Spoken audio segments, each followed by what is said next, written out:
This is another iROAR podcast. I mean, when you attend to sound, you realize just the extent to which animals are world making. Not just their own worlds, but our own worlds, creating particular kinds of atmospheres, creating particular kinds of sensory experiences. And yeah, you're right. So when you attend to that, you realize that something like a kittiwake might be small in stature, but it can create and completely kind of transform a place through their calls.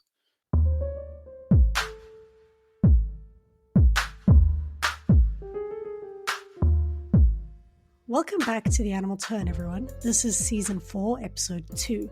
As you know, in Season 4, we're focusing in on animals and sound, and in today's episode, we're going to be talking all about sonic methods.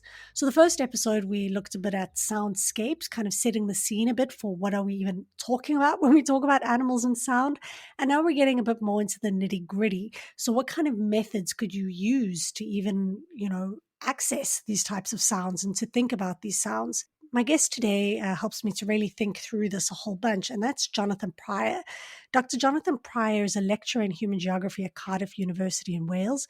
His research and publications take an interdisciplinary approach spanning environmental philosophy, sound studies, and landscape research. His first book, Between Nature and Culture, The Aesthetics of Modified Environments, was co-authored with Emily Brady and Isis Brooke, which was published in 2018. He's incredibly generous throughout the episode, and you'll hear that we riff off one another in what was a really generative conversation and thinking through how sonic methods could help us to better understand animals' lives and worlds. If you're interested in some of Jonathan's work, make sure to check out his sound recordings online. You can access them on the Internet Archive, as well as on his audio recording project website, which is 12 Gates to the City. I must say up front, unfortunately, I did run into a few sound issues. You're going to hear that my audio has a minor echo throughout. It's not too bad, but I just wanted to flag it here so that you are aware. Other than that, everything goes smoothly, and we're joined once again at the end of the episode with Hannah Hunter, who gives us this episode's animal highlight. I hope you enjoy the show.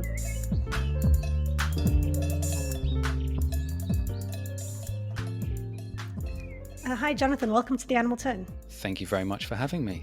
So today we're going to be speaking all about sonic methods. And as a scholar, of course, I've tended to, sit within the writing world, and I haven't even really thought of interviewing as a sonic method. I haven't framed it or thought of it in that way. But today we're going to be speaking all about sonic methods, which is really exciting. But before we get into that concept itself and how you think sonic methods might be useful for folks with an interest in animal studies, perhaps we can learn a little bit more about you first. So could you tell us a little bit about what you do and maybe how you came to be interested in sound studies?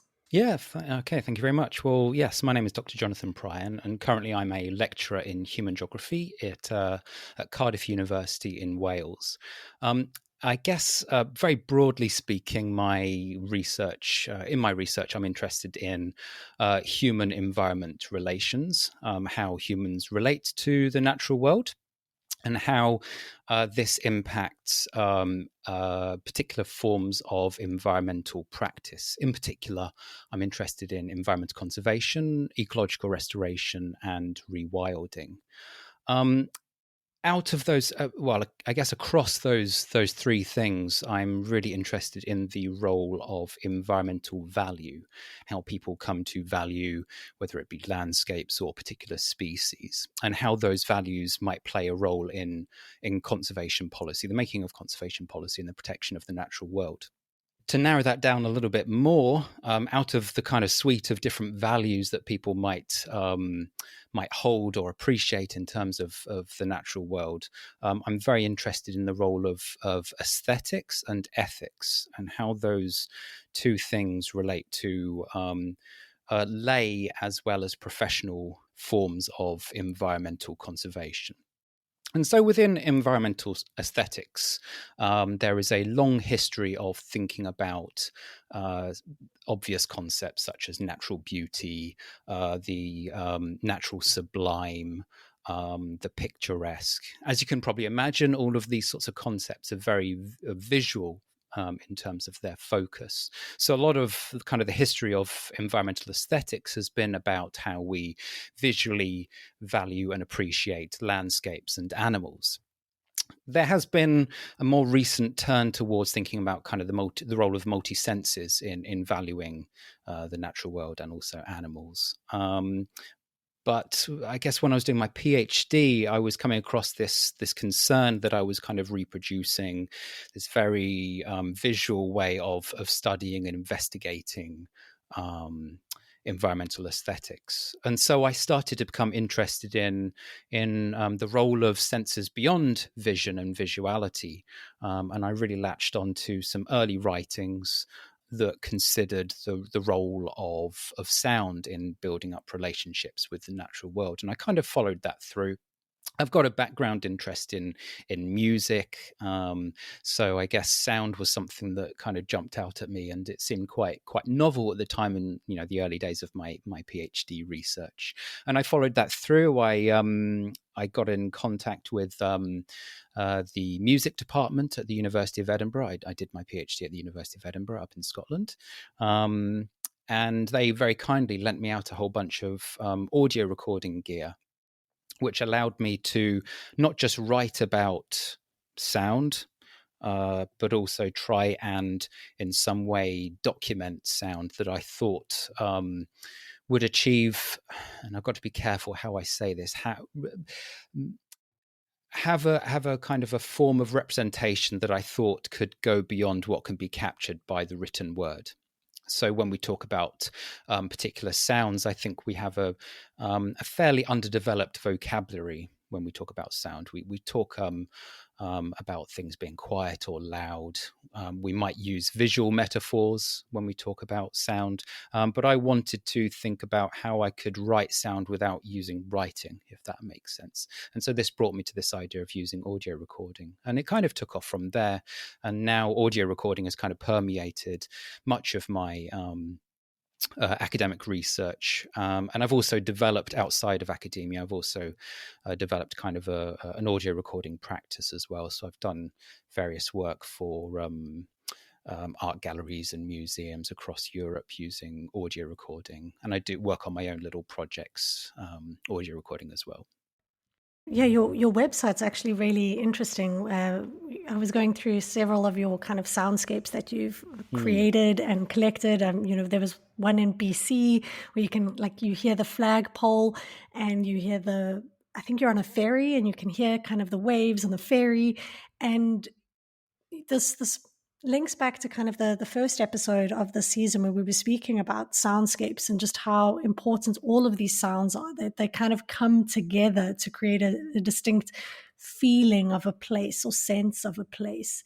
But I like that you said here that your interests kind of hover around some of the ideas with regards to aesthetics and ethics, because something that came up, I think, often in season 3 was, which was focused on animals in the city, was kind of how animals, particularly in North American and Western cities, they started to stand in opposition to the city, sometimes because of the sounds they were making or the ways in which they smelled, right? They were no longer sanitary enough for the city. They didn't smell the way a modern city should smell, or they didn't sound the way a modern city should sound, which I think is just really, really fascinating, because you start to get a sense of there are particular sounds you expect in some places and ones that you don't. So I think that this is really an exciting potential place or area for animal studies scholars to actually explore a bit more.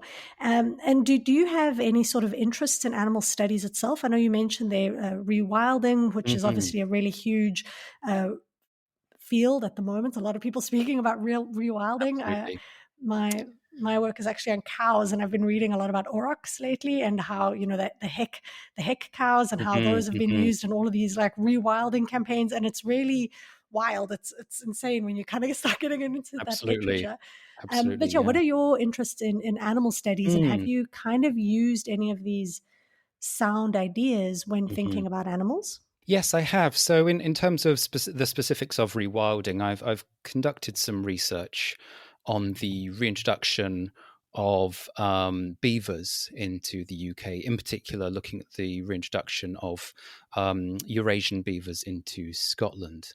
Now, this work I conducted with a colleague based at Plymouth University by the name of Kim Ward, and we were looking at the social and political kind of ramifications of the reintroduction of this very charismatic species that caused a lot of delight for some people and also a lot of consternation from certain landowners. So the reintroduction of beavers has been relatively controversial. And we're trying to understand kind of the political dynamics of the reintroduction of this species. In terms of kind of the sensory qualities, I guess more broadly thinking of processes of things like ecological restoration and rewilding, my interest in the senses here is what happens when we reintroduce species that have perhaps been absent from a landscape for centuries. So the beaver has been absent from the UK landscape out in the wild for about 400 years or so. And so thinking about kind of the sensory ramifications of these sorts of projects for me is really interesting, because there might be an assumption that people enjoy these species. They go out and they're nocturnal animals, so you tend not to see them during the day, but you can see kind of traces of these animals. But I wanted to think about what the sensory ramifications are of these species reintroductions in terms of the animals themselves, so the presence of the animals in terms of the sounds that they produce, and also the ramifications for the wider landscape. So beavers are notorious for creating very watery landscapes. You know, they dam flood channels. They cause low kind of level flooding in areas, and this creates a very different kind of sensory experience of that landscape. You mentioned smell. I think smell is also something which is really kind of fascinates me about rewilding. If you think about beavers, they create these potentially quite stagnant pools of water, which can give off, if they've flooded an area of wooded debris, that can create quite sulfuric sort of smells. So I'm interested, I guess, not just in sort of the positive ramifications of rewilding and ecological restoration, but also maybe some of the challenging aesthetic qualities that emerge out of ecological restoration and rewilding. And so, you know, as much as people might enjoy the presence of beavers, I think kind of if I can put this right, the beavery kind of presence of the animal, I think, can also be discombobulating from a sensory perspective for people. And that's not to mention things like wolves, you know, the sound of wolves or the sound of bears or those apex predators, which are perhaps, you know, even more controversial, particularly in mainland Europe, where there's been quite a bit of outfall with the re-emergence of these apex predators. And so I think fascinating. that role of the senses plays a really interesting kind of role in how people come to know, understand, and appreciate a landscape. Yeah, and I think, like you said there as well, how different animals appreciate their landscapes and their environments. So if beavers have been outside of this landscape for 400 odd years, one would assume that the animals who are still there have adapted in a way that might not be attuned to beavers necessarily. So what does it mean to all of a sudden be in your space, in your environment, and to hear a beaver or to smell a beaver? How does this, start to impact the sensory experiences of other animals that are in those spaces? And like you said, this is not to say it's a net positive or net negative, but I think, and I'm by no means any sort of expert in this area, but I think it starts to raise really interesting questions about how we think about landscapes or ecologies as being static environments. Absolutely. This being was here once upon a time, so they should, in quotes, naturally fit within here again. Absolutely, yeah. And yeah, I think that's a really interesting realm to kind of enter, to think about, how does sound Definitely. play a role in all of Definitely. this? And if we think about the ways in which sound has tended to play a role in ways in which people have appreciated natural environments, it tends to be associated with the absence of sound rather than the presence of sound. So we talk about how rural areas are tranquil or peaceful, rather than potentially overwhelming in terms of the sounds that are kind of, the soundscape which is created by the return of these sorts of species. So I think it also kind of pierces some of the assumptions of the ways in which we talk and think about natural appreciation from a sonic perspective. I've always found the idea of silence kind of interesting, or tranquility kind of interesting, because I mean, something that came up with Brian in the previous episode is he said, there is no such thing as silence. You're always hearing something. But also, even in kind of reading some sound literature, you kind of get the sense that the natural world is quoted as being silent somehow, whereas the human world is quoted as being noisy and loud and making sounds. And this to me just seems bizarre somehow. Somehow bird song seems to make an appearance. People think, okay, birds are sweet, but the sound of trees creaking, or the sounds of a deer walking through the forest, or whatever it is, those kind of get usurped into the soundscape of nature without it any I don't know how to express what I'm trying to say here, but without it being Yeah, distinct in any way, without yeah. the There's sound being absolutely, acknowledged. absolutely. There's very little in the way of differentiation between, say, what bird sound constitutes. So Mm. one recording which I've made, which you might want to introduce, is a recording of kittiwakes in Dunbar, Scotland. Now this, I think you'd be hard pressed to call the sound of kittiwakes in any way peaceful or tranquil. Let me give it a play here.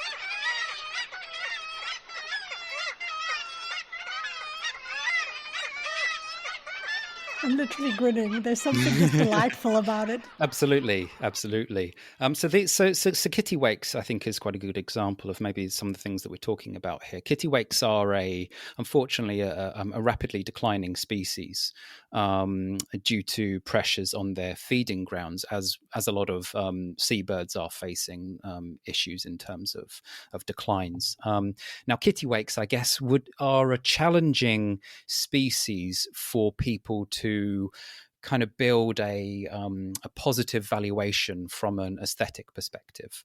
As you can hear, they are very loud.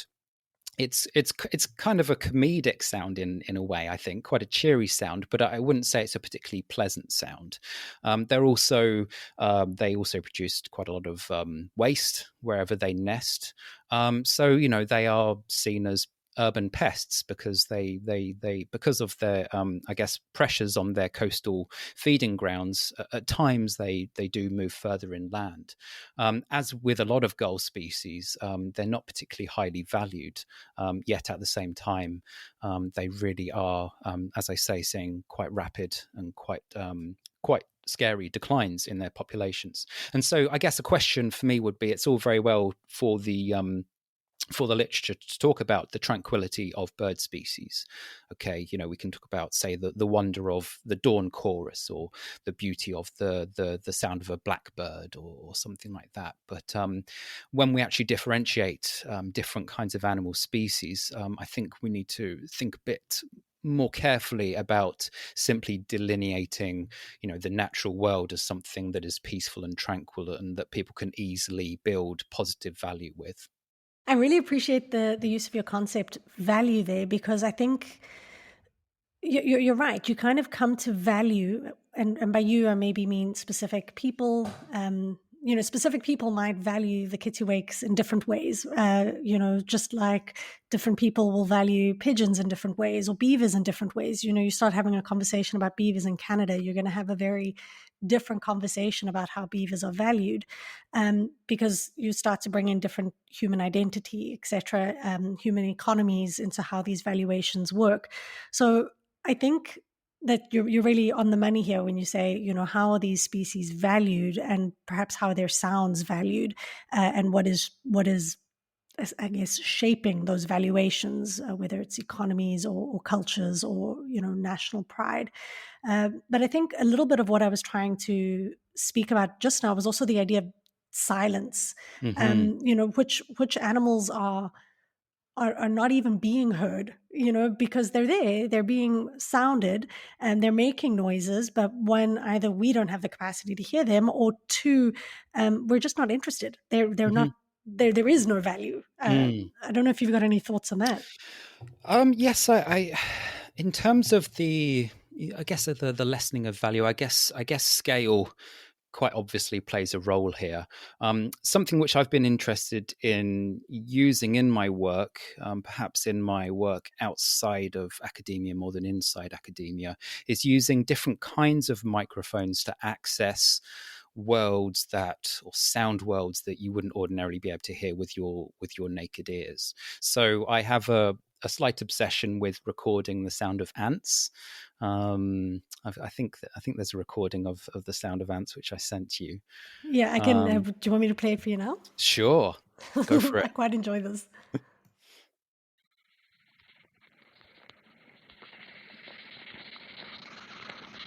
So I must say, I found the sound quite surprising. Mm.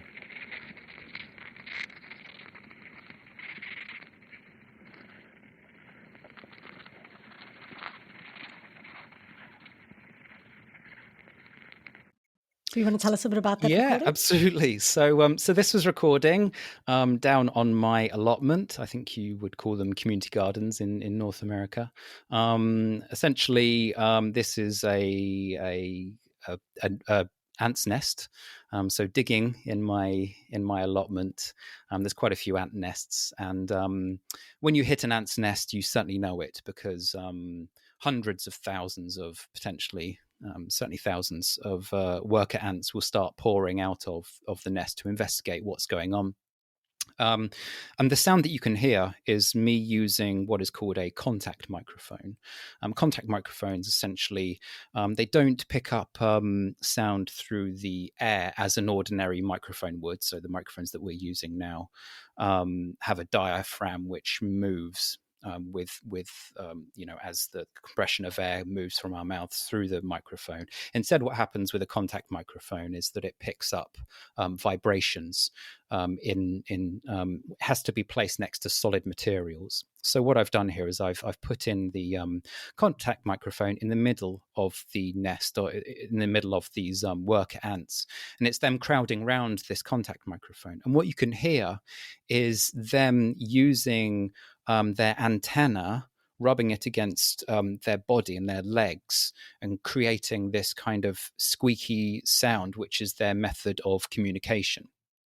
So, what I find fascinating about this kind of stuff, I guess, is that, as you rightly say, this is accessing a world that perhaps we're not even aware of underneath our feet, every day. And, I'm talking about in heavily urbanized downtown Cardiff. I'm not talking about out in the countryside somewhere. And what I find fascinating about this is that it constantly reminds me, I guess, about the alterity of the non-human world, okay, that we're living amongst beings that produce all kinds of incredible sounds. Again, not just out in wilderness or countryside environments, but living here alongside us in the city. All we need is the tools, is the particular kinds of methods to be able to get access to these worlds. I think ants are just they're incredible. They're incredible architects. They're incredible workers. They do amazing things. And to hear that world, kind of how it opens up your imagination of what's going on, the busyness of what's happening, Absolutely.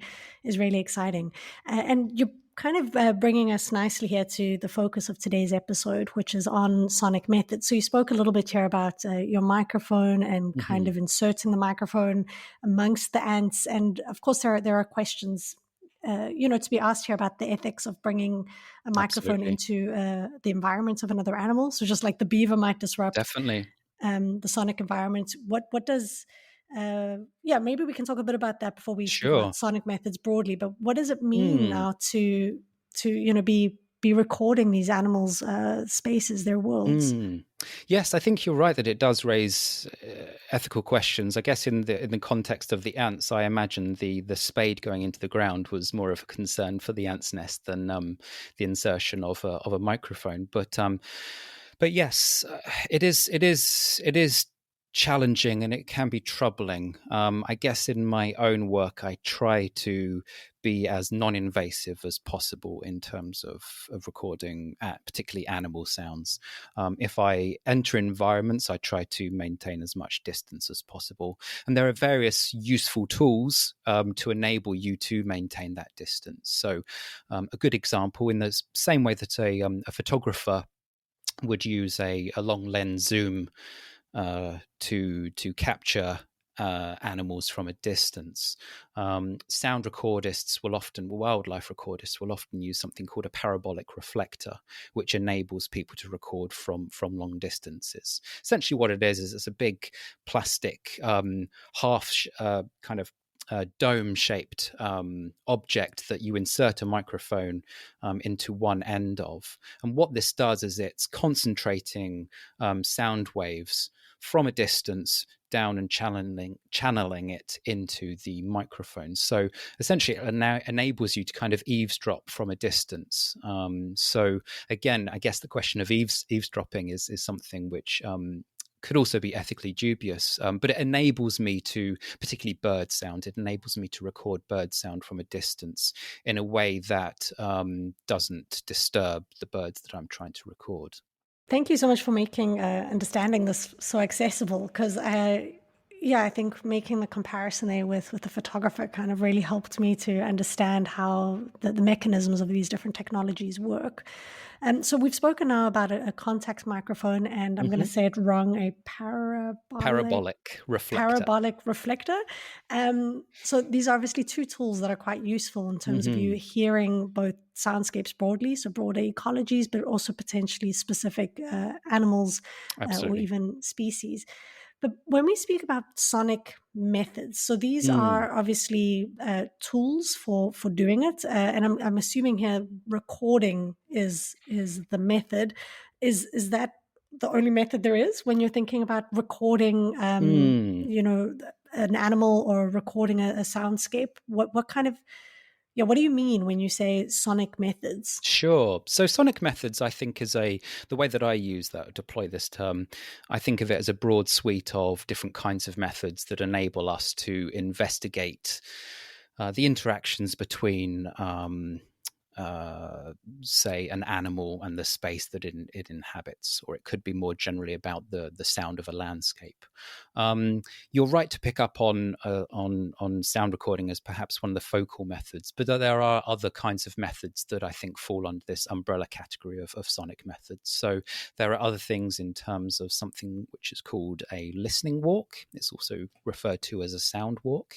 There are various kinds of sonic mapping methods, which essentially are transposing sonic data into visual data, so producing visual representations of sound. These have recently been updated, I guess, in the digital world. So there is now a vast array of online sound maps where recordists have what they do is they start with a base layer map, a classic, maybe a Google map. And then what you can do is you can upload sound recordings in the location where those recordings have been made. So I guess here we have an interplay between sound and space, and also kind of visual and the sonic domain as well. So this is kind of a way for you to, I suppose, localize sounds to try and get a sense of where particular sounds originate from. So sounds are not just floating in space; they have kind of a geography to them. They have a locatedness, which is really cool. I saw. Gosh, I'm going to get the name of it wrong now. I think her name was Thompson, and it was to do with New York City, and she had mapped all the complaints in the city, and she had mapped both the sound complaints in the city as well as smell complaints, and And I think she had in there kind of some of these sound recordings, because it was at a time when recording and video recording had just kind of started. And it was kind of neat to hear, older cars and older trains and horses, all kind of happening in the city at the same time, which is, Absolutely. so I think there's a geographic component to these maps, but Definitely. also a historical one, right? Where you start to realize that these sounds change over time. Absolutely, yeah. So I think that it does give a certain degree of geographic context for these recordings, rather than them being, as you say, kind of floating away, decontextualized. There has been a numerous kind of critiques and understandable critiques of the use of these sorts of sound maps, for all the reasons that geographers kind of habitually use. Habitually critique visual maps. So, in terms of the kinds of logics that they reproduce, in terms of power relations, in terms of who gets to create these sound maps, and to and kind of what end, and also, I guess, more of a basic issue with the fact that soundscapes, as you've already mentioned, are constantly changing, constantly unfurling, and kind of fixing them to a map in some way prevents this idea of them in constant flux or constant change, if that makes sense. No, it does. Nonetheless, I still find them interesting, and I still find them useful as a way of presenting what can be quite a chaotic catalogue of sound recordings. And like I say, I think it does give some form of geographical context to what is being recorded. Yeah, I mean, like you rightfully point out, I think as long as you're sensitive to some of these concerns around how things are constructed or reconstructed, it's the same thing with photograph. I think you mentioned in your paper on sonic geographies, you mentioned kind of even when someone is taking a photograph, they're framing the image, right? They're choosing what image to take, and that is to some extent a reconstruction. So same thing with a map, kind of being sensitive to those reconstructions. I wanted to go back to sound walks and listening walks. So one of my professors, actually one of my supervisors, Laura Cameron, she made us do a sound walk as part of one of our courses. And you had to kind of walk through your environments and create a sound. And I did it through my university campus. And it really is incredible how when you put on a different lens or a different orientation on a walk, how that walk changes. And I found myself writing about that hum of machines. It was a hum that was kind of silent to me, invisible to me. And then I went on this walk and it was everywhere. I could hear just machines going, and it was amazing to me that I'd been on this campus constantly, walked around and just not really tuned into that, and then made a concerted effort to walk and listen, and that was the sound that permeated everything. Yeah, I think that it's a deceptively simple method, but a really productive method in terms of, for all the reasons that you've just you've mentioned. It's really a fantastic way of desensitizing yourself to ordinary landscapes or spaces that you habitually walk through. So yes, I've run these listening walks, and I've probably run them in a similar way that Laura ran yours. So essentially, what I do is with a group of interested folk, I would lead them through. Tends to be urban spaces because of where I'm located. Walking through urban space and getting people to try just to focus on their experience of sound, on their listening. And when I talk about listening, I'm not just talking about what comes through your ears, okay, in terms of what we can sense through the cochlea within our ears. It's also about a more embodied sense of walking. Okay, so things like vibrations, low frequency sound, things like that, we can certainly sense through our whole bodies. And so I feel that it's a really nice embodied way of moving through space. And as you rightfully say, things like hums and things that you habitually block out for good reason, because listening intently and intensely is tiring. It can be really exhausting when you do it for prolonged periods of time. So it makes sense that we habitually kind of don't attend to those sounds. But when you do, you realize just how diverse sounds are, even in spaces that you might think of as being quiet or tranquil or peaceful. So I think that this as a method is perhaps one of the, if not the key methods, I think, for sonic methods, because it's such a fantastic way of not having to focus on technology, on recording equipment. I think it's really democratic. I think they're really easy to run. And I think that they are really ear opening in a way that people that beforehand, I think, are often quite skeptical about what they can get out of these walks. But when you go on them, you just realize just how much stuff you're ordinarily missing, and how lively certain spaces are that you might have thought are just dominated by road traffic or just dominated by obvious things around the city, and that there's far more detail and texture to our everyday sound environments than we might ordinarily imagine. Yeah, I think you're completely right. As part of the same course, I tried to do a walk on the same block, kind of following Alexander Horowitz on Looking, and I did the same walk on the same block kind of as often as possible and was journaling about it. And I realized it was a suburban block, and I have to say, in general, it was a fairly mundane block in many ways. Except when it came to sound, there was one particular corner. There was one tree where clearly the birds just loved this tree. And then there was another kind of swampy area where, depending on the time of day you were walking, the way in which that area sounded was completely different.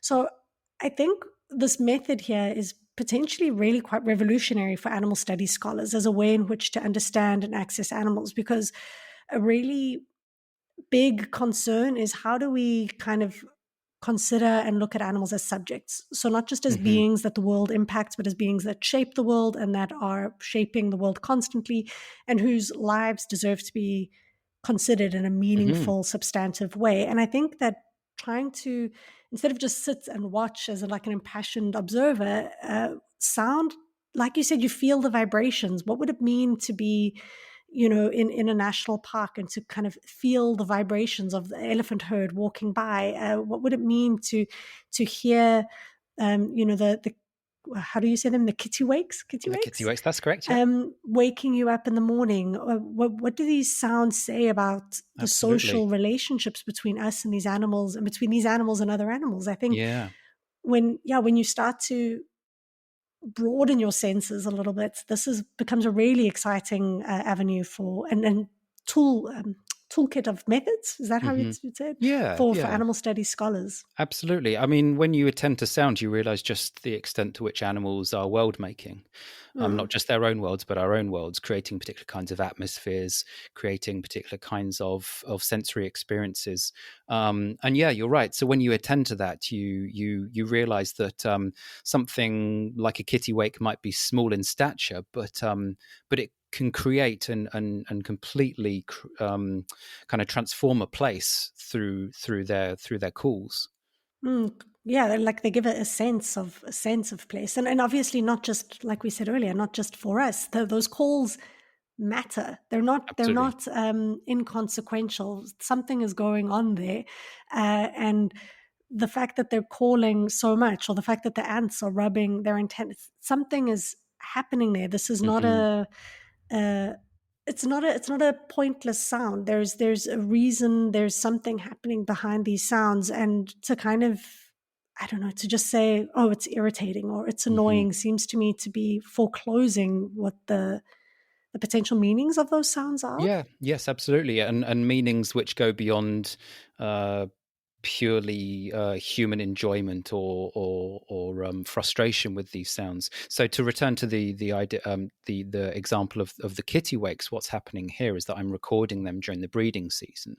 Hmm. So there's a huge amount of vocalizations between between the paired, the parents of the kittiwakes, of the kittiwake chicks. So this is recorded outside Dunbar, near Dunbar Harbour, and it's no really old stone wall, and there's a series of nests that have been created in this stone wall. So these are really important vocalizations in terms of communication tools, and as you rightly say, socialization. So it's not just a matter for humans to attend to these sounds. It's a matter also for importance for things like the culture of animals and the conservation of animals as well.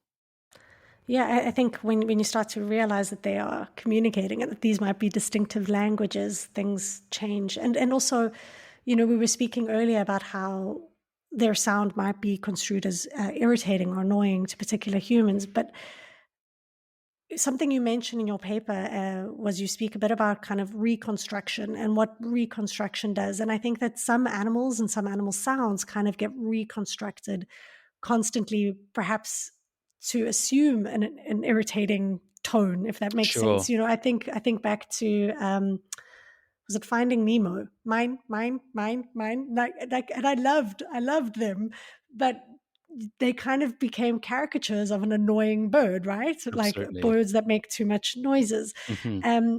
and it just starts, or the roar of a lion. It's something that you should revere and something that should be Absolutely. really, and I mean, incredible sound, I would argue. But is that because of how it's been represented and what it means to my culture? Definitely. Anyway, Yeah. this is really fascinating. But I wanted to just come back to that actually. So in your Hmm.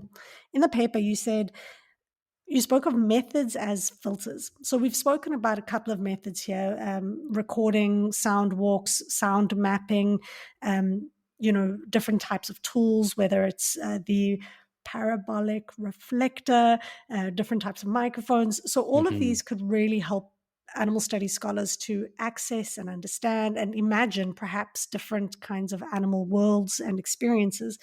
But one thing you spoke of was methods as filters, and you brought up three things: kind of the tension between capture and representation, Hmm. as well as the idea of sound as performance. I wonder if we could just speak a little bit about those and what those filters are and what they mean. Okay, I'm going to have to rack my brains a little bit about this paper. It was quite a few years ago, but yeah. So myself and my colleague Michael Gallagher, who is now based at Manchester Metropolitan University, we wrote this paper as kind of a way of thinking through what audio recording, or specifically field recording, and when we talk about field recording, what we mean is essentially all kinds of audio recording outside of a controlled studio environment. What this might mean for geographical research and the ways in which we might conceptualize these different tools. And what we're trying to disentangle here is, or trying to perhaps uh, kind of prevent people going down a route of presuming that, and I kind of touched upon this when we really first kicked off this conversation, is this idea of audio recordings as being a pure representation of an objective external world. Okay. As with photography and film, we need to not go down that route and think about the ways in which particular kinds of technology and particular forms of editing and particular ways in which we play back those subsequent recordings, that kind of chain, that assemblage of decisions which are made by the recordist in kind of concert with the technology that is being used, is not a pure representation of an external reality. It's always filtered through different kinds of ways of listening and experiencing the world. So, yeah, we wanted to urge caution about thinking about audio recording as a way of capturing an unfiltered external reality. Yeah, the tension between, I think, representation and capturing, I think, is Hmm. really significant, and it's come up a couple of times as we've been speaking. Kind of the framing of the photograph versus the framing of the sound recording, Hmm. and to be attentive to what you're trying to show. It's not an untouched nature, or and then I think, nature documentaries have kind of faced criticism for this themselves, as kind of showcasing this untouched, beautiful nature and giving the illusion of just biodiversity going wild, Absolutely. when in fact maybe they're not doing enough to show some of the devastation. But one of the things you mentioned there was also kind of about the performance of sound, and how Mm. what we could do to, I suppose, how we could use sound to better relay information as well. So through like sound installations or sound art. And I think that this is potentially a really fruitful space for folks with animal studies or folks with interests in extinction studies or even rewilding. What does it mean, performative sound? What do you mean when you're starting to talk about that? I suppose to some extent recording itself is performative, but it absolutely is. We were also thinking about forms of dissemination. We were thinking about how do we, if we're capturing all this this material, this data, whatever you want to call it, what are the means by which we then relay that to different kinds of audiences? And so, performance is the replaying of these audio recordings. And when we replay them in different spaces, they're going to act in different spaces. They're going to inhabit one room very differently to another one. Auditioning over headphones is going to sound very different to speakers. And so again, it's being attentive to the ways in which replay impact what can be heard or not heard from those recordings. So yeah, also thinking about from kind of a more narrow academic perspective, what are the means by which we can distribute or discuss audio recordings? When we were writing this paper, it was very challenging to actually get audio recordings embedded within the paper itself. Okay, it's very easy to send an editor a few photographs or static visual maps or things like that. But working with multimedia data was then a real challenge for academic presses. So that's why we were then also thinking about what are the sorts of mechanisms that could run in parallel to, traditional written academic texts. Things have improved certainly since then, but it still is quite a challenge to get audio recordings into academic texts. And very often, and this is something which quite a lot of people broadly in sound studies, I think, have really struggled with, is how do we ensure that if we are dealing with sound recordings within our work, how do we ensure that sound recordings don't just remain as kind of referential points within the text, which is the main important thing, right? You read a text, you read an article, and then you refer to the recording, or as an example of what you're talking about. Are there mechanisms by which we can maybe not necessarily completely flip that, but maybe equalize that inherent imbalance between the power of the text and the power of sound? Do we need to always have sound recordings as purely examples of what we're writing about? Does that make sense to you? It does. It makes a lot of sense. And I was at a workshop this past week, and one of the presenters, and it was a bovine scholarship workshop. So everyone was talking about cows, and we were all really excited. And there were a lot of images of cows, but only one presenter played a sound recording of cows, and it stuck out in my mind actually because it was a whole bunch of calls, kind of like what you had with the kittiwakes happening earlier. There was a whole bunch of back and forth and things happening. And I don't think we're used to hearing cows in that way. And I found it really subversive actually to have the kind of presentation stop and to hear the animals for a moment, to kind of contend with the fact that they speak in the world and they do things. And something is like we were speaking earlier, something is happening here. And then I think, okay, wow, this opens up a whole bunch of interesting ways of dissemination. So I'm interested in how cows were removed from cities.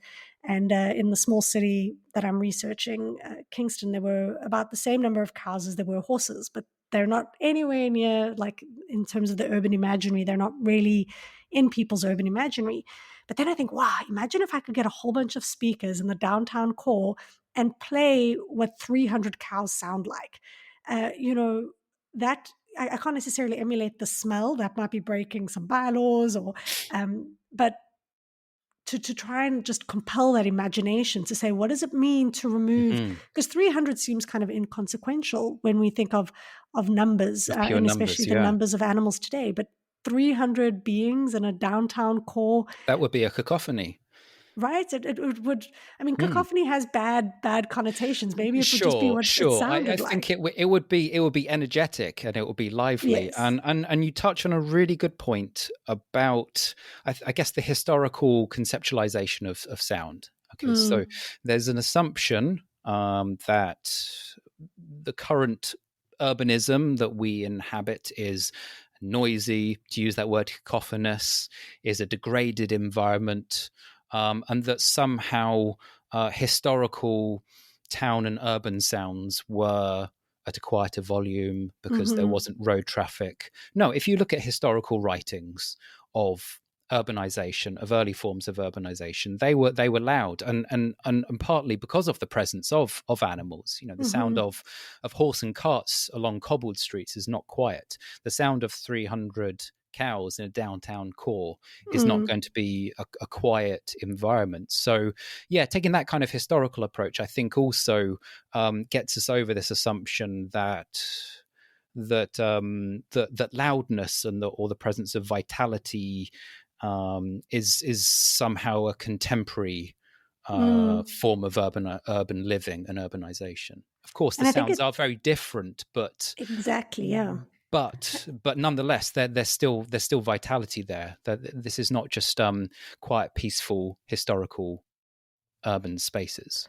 But I think it talks to some of the valuations you were talking of earlier, right? So there was a clear kind of, when you put on a historical lens in the 19th century, there was a kind of a clear shift in how sound was valued in the urban space, right? The sound of a car, I would argue, is very loud and invasive, and it's too much. But at that time, at that moment, it was an exciting sound. It was a sound that represented a lot more than just kind of a noise in our environments. It was the sound of progress. It was the sound of everything a horse at that time was not. It was the sound of change, which I think speaks to some of what you were saying earlier about a listening walk. If you were walking down a street at that time and you heard the clickety clack of the horse's hooves and you heard the sound of a motor car, you were hearing class differences. You were hearing the future and the past at the same time, and you created valuations on those sounds.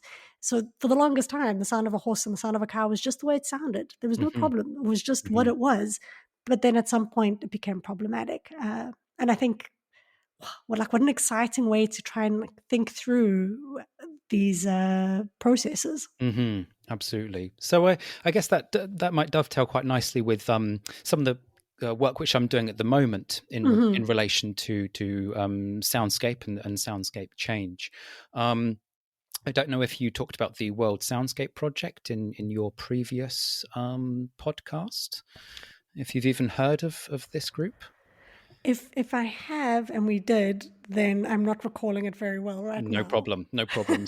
So the World Soundscape Project are a really important kind of piece of the jigsaw puzzle when we're talking about sonic methods. In terms of social science academic research, they were the principal instigators of this suite of methods that I refer to as sonic methods. So the World Soundscape Project were based at Simon Fraser University in Vancouver. And they were initiated by somebody by the name of R. Murray Schafer. Now, R. Murray Schafer, I'm sure you've heard of. He was instrumental in what we now term soundscape studies, or it's also called acoustic ecology. So R. Murray Schafer set up what was termed rather grandiosely the World Soundscape Project in the late 1960s, and it really started getting going in the early 1970s. They instigated a number of these methods that we've discussed. So they really came up with this idea of listening walks or sound walks. They discussed different forms of really quite interesting forms of sound mapping before we had the technology to kind of acoustically represent places. And they were also instrumental in social sciences using audio recording as a method of documenting soundscapes and also soundscape change. Now, the World Soundscape Project, and particularly R. Murray Schafer, is very much associated with noise and noise pollution, because R. Murray Schafer, a lot of his writings are kind of rallying against noise in downtown cores of places like Vancouver. But I think that there's a broader story about the World Soundscape Project. And so currently I'm doing some research, quite slow progress, but it is gradually taking shape. And I'm looking at the one of the first projects that the World Soundscape Project conducted in the early 1970s, where they created this really wonderful audio archive of Vancouver in the early 1970s. So there was a few guys, and it very much was male dominated, this group. A few guys went out and did audio recordings across Vancouver for a number of months. And all of these recordings capture all kinds of fascinating, unique, mundane, boring, exciting moments of Vancouver at that particular time. And what I'm doing is I'm investigating the making of this sound archive. So I was fortunate a few years ago to go to Simon Fraser University and spend some time in the archive. It's now been digitized, so it's actually accessible online. But this archive really I really find it fascinating as kind of a document that sort of permeates, but also at some moments goes off in very different tangents to this very dogmatic focus on noise and noise pollution that people associate with the World Soundscape Project. There's a lot of celebration of noise. There's a lot of celebration of the vitality of contemporary urbanism, or what was contemporary urbanism in the early 1970s. There's a fascination with really loud sounds. The loudest sound in the whole archive they absolutely love, and that's the sound of foghorns playing out over Burrard Inlet.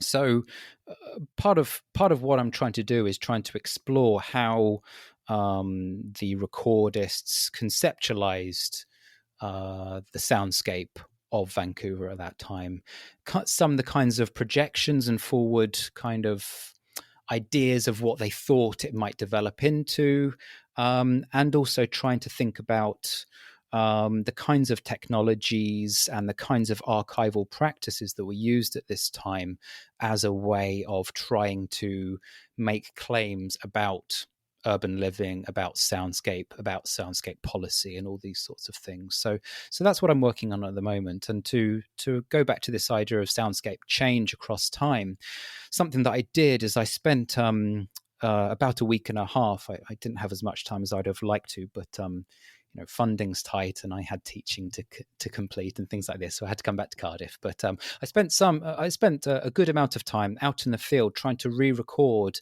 some of the same locations that were recorded in the early 1970s. Cool. As a way of trying to understand how soundscapes have changed, with all of the caveats that I'm not recording in the same season. I might be recording at slightly different times, but kind of trying to get a general impression of how these soundscapes might have changed over time. And what was really fascinating is that in some of the projections that were created by the World Soundscape Project, particularly the writings of R. Murray Schafer, there was this assumption that urbanism and cities are going to just become louder and louder, more cacophonous, and they're going to be harder places for us to live in. And there was quite some judgmental things about the downtown core of Vancouver in the early 1970s and what it might become. What I found really interesting is processes of deindustrialization and also gentrification, including green gentrification, actually meant that some of the downtown core locations that were recorded in Vancouver have rapidly transformed into relatively quiet spaces that the World Soundscape Project perhaps never would have been able to conceive of as being the future reality of Vancouver. And it really upsets this assumption that there is kind of this linear progression from quiet to noise. Actually, there is quite considerable fluctuations. So there was things like they recorded a downtown cooperage that made barrels for salted fish and all these sorts of things. A really loud space. There's the sound of hammering, of the making of the barrels. There's the sound of buzzsaws as logs, as wood that has been brought in on the railroad system from the hinterland of Vancouver out in BC, is brought into downtown core to produce these barrels. All of that is gone. All of that industry is gone. It's been replaced by expensive condos, by little green space pocket parks, and it's now full of the sound of people cycling around, of kids playing in small parks, of kind of leisure spaces. So what I think for me was interesting here was how gentrification and processes of deindustrialization shape soundscapes in quite considerable ways, and in ways, as I say, that perhaps were not could not even enter the imagination of these early recordists in downtown Vancouver. Yeah, it's fascinating. I think kind of the idea, because I do think cities are perhaps relatively loud places or spaces, but they're certainly not the only loud places and spaces. You go to a feedlot, that's going to be a really loud space, but it's something that we're not exposed to. And I think that a lot of these kind of offensive urban noises were pushed. There were bylaws that pushed them out, and that invisibilized some of the work that goes into sustaining cities. Some of the the industries that make cities function. They've been kind of increasingly invisibilized, I think, in these urban spaces, and some of that invisibilization is also, I guess, a sound. I don't know what the I guess it's muted them. silencing. There we go. I was like, what's invisible in sound? I was like, but yeah, and also to just, I guess, disrupt the idea that a city is this or it's that, right? Different parts of cities have different soundscapes and different things happening in them. Again, I think your concept of value here is really important. Like, who gets to create the sounds that they want? What can these different sounds tell us about different parts of the city and Definitely. different parts of the country and different parts of the world? It's really fascinating. And I love that you brought in the archives there, because, I mean, I don't know if that would constitute another sonic method necessarily, but I think a lot of the methods that you spoke of so far have been quite presentist, right? You can go out, you can record, you can go on your sound walks today, but for me, doing historical work, kind of thinking of that, I had never thought of going into the archives and seeing if I could find sound files of the city I'm interested in, or movie files, and what this might be able to tell me of the urban at that time. So that's really, it really is, like you said at the beginning, a fascinating new way to just kind of crack open thinking about animals and thinking about our world. And so thank you so much. This has been really, really helpful. Perhaps now, if you can believe it, we've been speaking for an hour. And I think I could speak to you for like 4 more. But I know that you're lecturing and, things to do. Could you perhaps tell us your quote?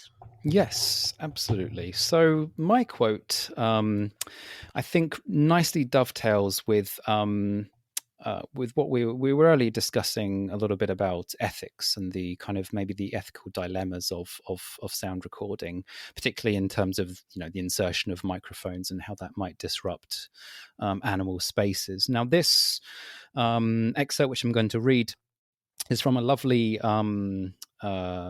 book called "In the Field: The Art of Field Recording," which is edited by Kathy Lane and Angus Carlisle.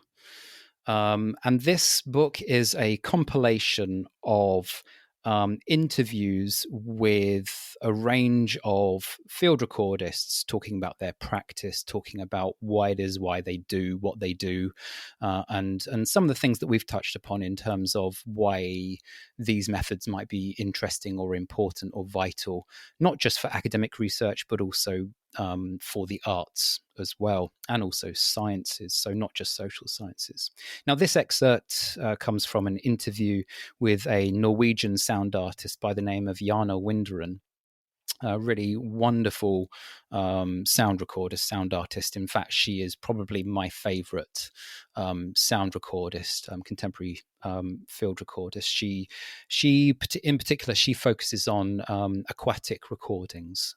So she uses, I spoke about contact microphones. If you waterproof a contact microphone, essentially what you get is something called a hydrophone. So a hydrophone is a waterproofed microphone that enables you to listen in watery worlds. And so Jana has produced a series of wonderful recordings, and she releases them as CDs, LPs, and what have you, of these kind of watery worlds. Now, a question is posed to her about how she feels about her own presence in recordings. And this is something we haven't touched upon yet, so I thought this might be quite an interesting quote. So Giannis says the following: I don't want to be there in the recording as it is played back. I don't want my voice to be there, my breathing to be there, or my footsteps to be there, because in each case it would become about me listening to something. I don't want people to identify with me in my recordings, or for that matter, with any other people. Yet obviously I'm there, listening with my fullest concentration, often in a very solitary fashion. When you achieve that level of focus, it becomes like it sometimes can be with photography. You are concentrating so much that you just know you have a good photograph or a good composition. But it is totally not about me, and it is about the content. And that is why I really do not want to send around portraits of myself. Wow, that's so fascinating. Because you can actually, in that quote, see her. You can see her standing at attention, standing stiff with listening. Absolutely, and normally in a fishing boat, fishing vessel, maybe out in the North Sea or somewhere. And so for me, I think this presents a really interesting dilemma that a lot of recordists deal with, and that is this role of the presence of the recordist ourselves. Invariably, recordists will edit out any of their presence that might kind of incur within the recording itself. And this is an ethical dilemma. I think it's troubling for a number of reasons. I also understand why someone doesn't want their presence to be within that context. But what is happening here is a number of things, including kind of a disassociation between you and the environment. It's also in this kind of a strange way, it creates a sort of a passive way of listening to a place if we don't actually constantly remind us that we are listening to someone else's listening, if that makes sense. You know, there is somebody who's physically there dangling a hydrophone off the side of a boat and then going and doing all the other things in terms of editing and maybe doing a bit of EQing, some filtering and that kind of stuff, which she tends to be quite light touch with those sorts of things. But yeah, this question of what is the role or what is the rightful presence of a recordist in recording is a conundrum which I constantly grapple with myself, both in terms of my writing, but also in terms of my own recording practice. I suppose it's that kind of reflexivity, right? Even what we were talking about with regards to the documentaries earlier. Like, what do you do when you just portray, the relationships between the cheaters as just happening out there, and without necessarily showing what's involved in getting the sound for those documentaries, what's involved in getting, I had no idea Foley artists were a thing until a few years ago, right? That most of the sounds I'm hearing in movies is someone standing in a little room, like figuring out how to make that sound accessible to you. And very often that's the same with nature documentaries. You watch a nature documentary and very often what you're listening to is not the sound of those animals. It's somebody, which is fascinating. Somebody in a broom cupboard or a soundproofed room somewhere recreating what they think these things will sound like. And then again, those ethical questions come up because you're trying to get a sense of, I now know these animals, or I know this environment because I heard it and I watched it. And if it was on TV and there was that image, then it's real. Absolutely. And this raises, I have no idea which documentary it was, so I'm going to get it all completely wrong, or even which species it was. So this is just a terrible story. But it was something to do with a documentary where these birds were just pushed off the side of a cliff in order to make a dramatic story about, these birds plunging to their death. Or are you thinking about lemmings? Yes. Yeah, So so it the wasn't history even of birds. lemmings. Yeah, so the history of lemmings. Everyone thinks, we have this metaphor of lemmings falling off cliffs. Exactly. This is it. Lemmings don't do that. They don't do that in the natural world. Yeah, they were pushed off cliffs. And this was, Um, and that's a really extreme example, it I is a really think, but extreme it example. Yeah. speaks to some of the interventions, what goes into making Hmm. something. And I think it was BBC Earth recently, or Planet Earth, or where they've started now at the end of each episode actually showing Yes, people going into the Arctic or people going into these spaces and showing like this is what's involved in. It's 2 or 3 years worth of work. It's not just absolutely. something that exists. And I think Hmm. yeah, and also showing some of the problematics with that. And Definitely. yeah. So in terms of Foley, there are good reasons why Foley is used in nature documentaries. If you've got an image of a spider, or running across a forest floor, invariably those sounds are going to be too small for you to be able to pick up. Mm-hmm. In a distinct enough fashion that it is going to make a strong enough impression on a viewer that is the sound of that spider. If you don't have any sound, then weirdly your brain thinks this doesn't seem quite right. Why can I not hear the movement of this animal? So Foley is used there as a way of augmenting reality, if that makes sense. Now Yeah. there is a number of really great wildlife recordists that do fantastic jobs, and Chris Watson is somebody who I really look up to. He's an incredible wildlife recordist, and he's worked on a lot of David Attenborough's nature documentaries. But even still, yeah, there are times when Foley is quite heavily lent upon within nature documentaries in ways that I think are not made clear to a viewer or a listener Mm. to that nature documentary. I think it's quite challenging to fake images in nature documentaries unless you're physically pushing lemmings Yeah. over I mean, but even that's cliffs. becoming, what is it called? The like deep web now, where you can like just Oh have goodness, yeah. someone else's face in your Yes, face saying of something course, like yeah. the world is just Hmm. getting really weird. Of course. But But but yeah, sorry, carry on.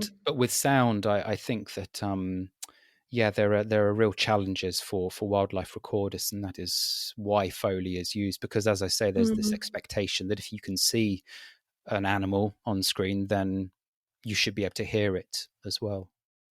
And I mean, I don't think that there's necessarily anything inherently wrong with using Foley artists, right? Same thing as perhaps including live animals in films should be problematized. There are definitely ethical questions, Absolutely. with actively tripping horses because you want a dramatic scene where if you've got CGI now and you don't need to have any horses, but you can recreate No, for them, sure. why not do that as a less invasive method? So if you've Hmm. got someone who's able to create the sound in a way that's for the real animals better for them, why not go that route?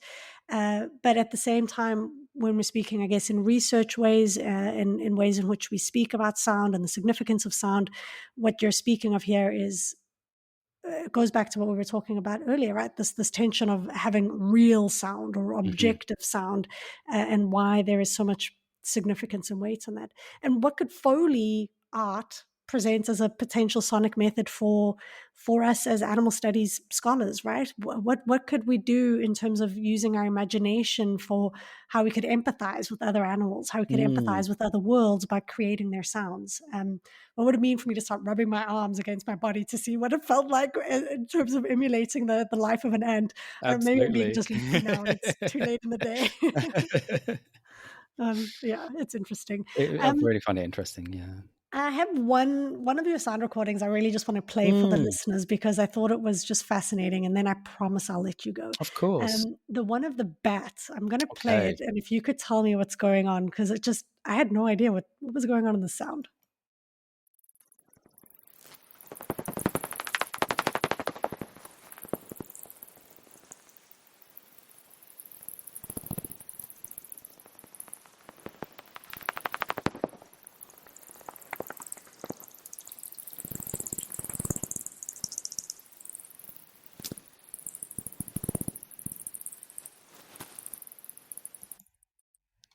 Unbelievable. I love that sound. So I think it's Dorberton's bat. I think I labelled it.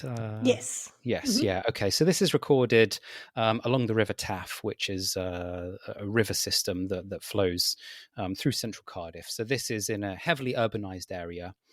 These bats fly low across water bodies. And what you're hearing is them echolocating. So they navigate space and find prey by sending out these high pitched sound signals that are inaudible to the human ear. So what I'm using here is I'm using something called a bat detector, which can pick up these very high frequency sounds and transpose them into sounds that we can hear. So again, there's a level of artifice to a certain extent, because that isn't the sound when that transposition happens, it is changing the nature of those sounds, but it's necessary for us to be able to hear them.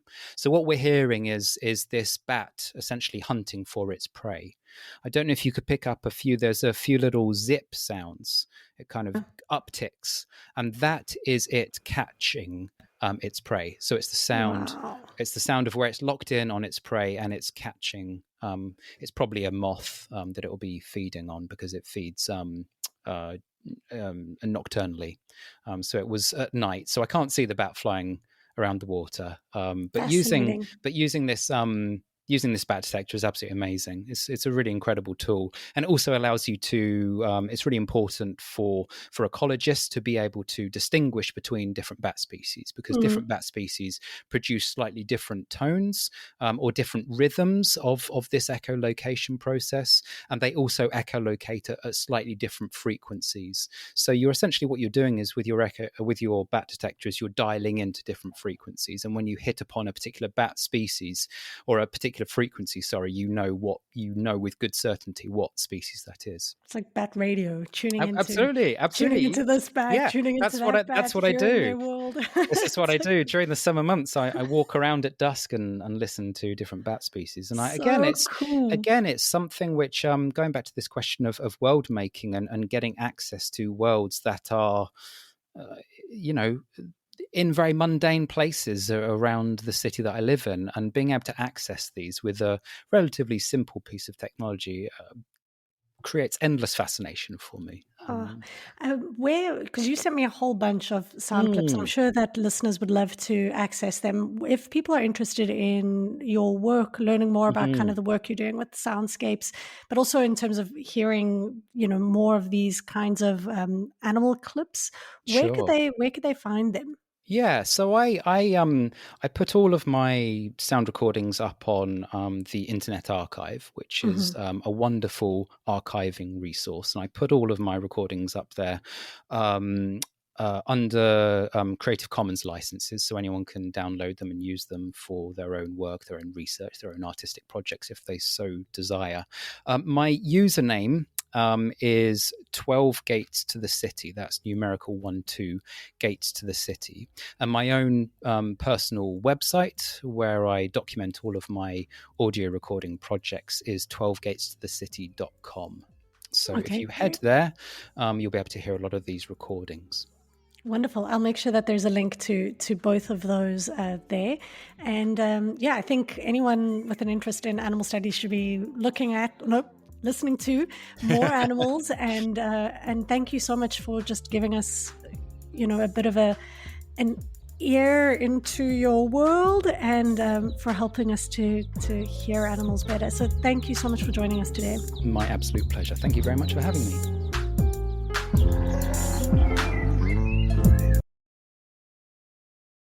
Okay, and that was Jonathan. Thank you, Jonathan, so much for a fascinating episode. And now we're going to turn to this episode's animal highlights. So welcome back to the show, Hannah. Hello, thanks for having me back. So what are we talking about this time? We're going to be talking about bark beetles. Bark beetles. Bark beetles. I'm guessing bark beetles are somehow related to trees, or they bark like dogs. Yeah. I don't know. That would be a pretty cool animal highlight. There are these beetles that bark like dogs. No. Is this an onomatopoeia? Are you really leaning into the sound theme? Like, yeah, that would be pretty cool. Unfortunately not. They are beetles that you may find in bark on a Okay. tree. All right. So I'm going to hand it over to you to teach us about bark beetles. Okay, so one of the things that you and Jonathan talked about today was about insect sound recordings. So Jonathan played those amazing ant sounds. And so I would be remiss if I did not use this time to talk about David Dunn's famous recording series, The Sound of Light in Trees. So these are, anyone who knows, who is interested in animals and sound have probably heard about these. So in these recordings, he used innovative recording techniques to sonically capture the interior of a pinyon tree, I hope I'm pronouncing that right, which had been taken over by bark beetles after periods of drought in New Mexico.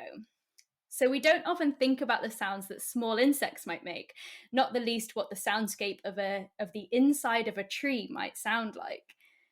So indeed, in most cases, without recording devices, we would likely never know what these species or places sound like. So they're not audible to the human ear. You wouldn't be able to pick them up with a conventional microphone.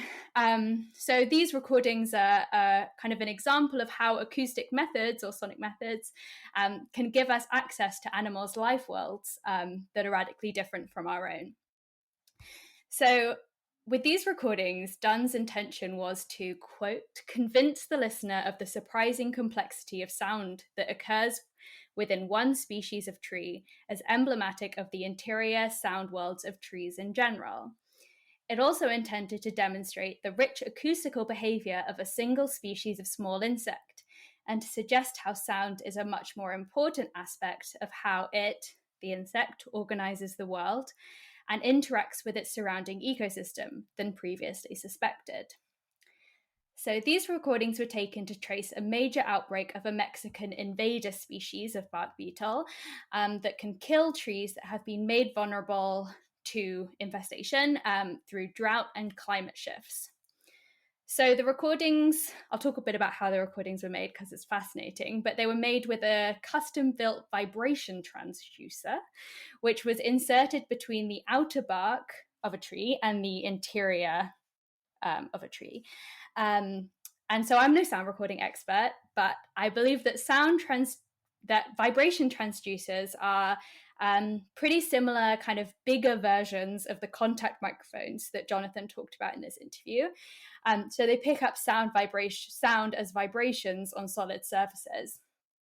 If you tried to use a conventional microphone to record these sounds, you would likely pick up very little. The kinds of sounds that are made by bark beetles are unfortunately not barks, but are better described as chirpy, like chirps, chirpy chirps, which are made through an organ which is called a pars stridon that functions as a friction-based grating surface. So that's how the noise are made. And you should definitely check the sounds out on David Dunn's website. He has a bunch of examples of it, and they're pretty crazy. So Dunn says that over the course of a tree's infestation, the interior soundscape of the tree changes. So in a sense, the recording may be very useful to measure the health of a tree.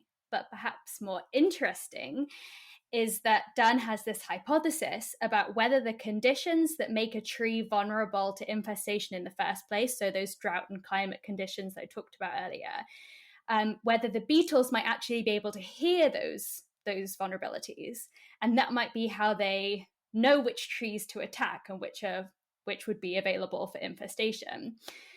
So I'm going to quote him here to make sure I get this right. But he says that as the tree's vascular system becomes stressed from insufficient fluid transport, discontinuities in the integrity of its vascular conduits cause small partial vacuum bubbles to form.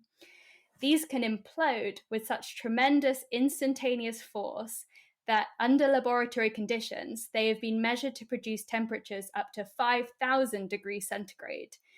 When these cavitation events occur, they release both light and ultrasound signals. Under extreme conditions, some trees produce these events at an almost continuous ultrasound signature, end quote. So the hypothesis being that the beetles are able to hear that ultrasonic signature, which leads them towards the trees that they're able to infest. that's, pretty cool. So here, what I kind of wanted to highlight is that we have a kind of twofold and multi-species account of sonic methods. So first, we have how the beetles may use sonic methods to locate species of tree that they can invade. But the second sonic method being how human sound recordists can use innovative recording techniques to make these sounds audible to humans. Mm. So regarding the latter, I think that being able to hear these creatures might help us to evoke more empathy towards them, reminding us that despite their kind of invader and antagonistic status, they're also just beings trying to find their way. That's That's so fascinating. I mean, like I know in the previous highlight, you had also mentioned kind of nightingales being their sounds being like legal, but because people like the sound of their songs, they're kind of let alone. Whereas here, you've got an animal who we can't necessarily hear, but who's been called invasive because they're kind of infecting trees. And yeah, I like that you're kind of pointing us to some of these ideas of how animals kind of get framed in these problematic ways. But I have to say that when you were saying that, my mind was imploding with, as you were talking about these like mini explosions happening in trees, the kind of idea that a tree is a soundscape. We spoke in the episode 1 about these soundscapes. I think that's just fascinating that these beetles are drawn to particular soundscapes potentially, and that they produce these soundscapes. Right? That's incredible. And I think one of the things that I love so much about it is it reminds us that there are, when we think of the soundscape, we think about the things that we can hear, and that, we, in the same way as a landscape is the stuff that we can see. But, we know that in a landscape, there's all kinds of natures that we can't see that are, underground or too small for us to see or whatever. And it's kind of similar in a soundscape. There are all of these sounds that we're not able to hear, and all of these kind of sonic worlds almost that are there that we're not able to hear unless we kind of use these sonic methods in order to hear them. But do you so are bark beetles considered invasive because they damage trees? Yeah, I think they're considered a really big problem in some parts of the US. So these recordings particularly were taken in New Mexico. But yeah, because of these drought conditions that create these conditions, I don't pretend to understand it too much, but where the beetles can, and then they burrow into the tree and kill the tree. So there's kind of, if I have time, there's another sonic layer to this, which is that David Dunn, who was the guy who made these recordings originally, is now kind of using those recordings against the Beatles with these kind of sonic warfare. I'm making it sound really negative, but obviously the intention is to save the trees, so it's a good thing, I guess. But these devices that act as they play the Beatles' recorded sounds kind of back to them. But they have, kind of randomly generated electronic sounds underneath those Beatles sounds with the intention to confuse the Beatles so they are not able to communicate with each other and things like that, and so that they won't be able to take over the trees. Yeah, this raises a whole bunch of, I think, interesting questions about ethics and the ethics of using sonic methods, some of which Jonathan and I did speak about in the episode. And I guess also how we start to frame kind of invasive species and which species we like, because there is a hierarchy happening here between the tree and the beetle, and who belongs where. So really fascinating to kind of think through. I'm maybe going to throw some other interesting facts in here about bark beetles. They are 3/16 inches long. That's small. That's pretty small, so That's tiny. They are approximately the size of a pinhead. They are oval and pearly white. I'm busy looking at actually some pictures of the tree, of the wood, and I think I've picked up pieces of wood that, I mean, I don't know enough about beetles here, but I think I've picked up pieces of wood where certainly a beetle, whether it's this beetle has done, because it's really these like intricate kind of twists and turns. It almost looks like an artwork in the bark itself. But maybe that's an engraver beetle, or I need to learn more about beetles. I know. I'm reminding us that we don't know very much about insects. Whoa. It says there are over 2,000 species of bark beetles. Wow. 2,000 species. And this again just kind of shows how we sometimes tend to have, I think, a bit of a mammal bias. Gosh, if you start to just think about how much variety there must be. But maybe I don't know. I need to talk to a few more ethologists. I don't know. Well, and maybe sonic methods, can help us to kind of make the species visible through sound. That's so true. Okay, well, thank you so much for teaching us a bit more about bark beetles. Anytime. A huge thank you to Jonathan for being a wonderful guest, to Animals in Philosophy, Politics, Law and Ethics A.P.P.L.E for sponsoring this podcast, to the Sonic Arts Studio and SAP Lab for sponsoring the season, to Hannah Hunter for helping out with the animal highlight, to Jeremy John for the logo, and Gordon Clark for the bed music. This is The Animal Turn with me, Claudia Hertenfelder.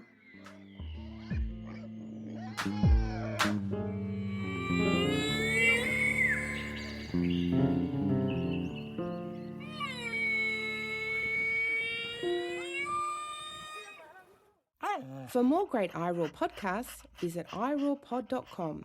That's iROARpod.com.